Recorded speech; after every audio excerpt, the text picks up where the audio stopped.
Hello viewers, my name is Dog Vikela and you're watching ZimdiTv. This is 2018, the year for the harmonized general elections in Zimbabwe. The year the excitement is shooting over the roof. This political party saying we've got it in the bag. This political party saying we will have the majority. At ZimdiTv we bring you a program that takes a journey. It takes a journey into who is representing who. Which constituency is he representing? Is he the right candidate? What does he have to offer? Hashtag the candidate 2018 will be interviewing your candidates from your different constituencies, be it senators, councillors, MPs, even the presidential candidates, and we hear their manifestos, we hear their promises. The good part is, as they promise, you will be able to interface with them. You'll be able to send your messages. You can even send us questions to ask them, what is it that is burning in your heart?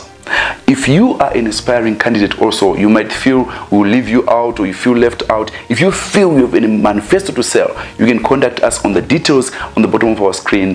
ZimdiTv, building bridges.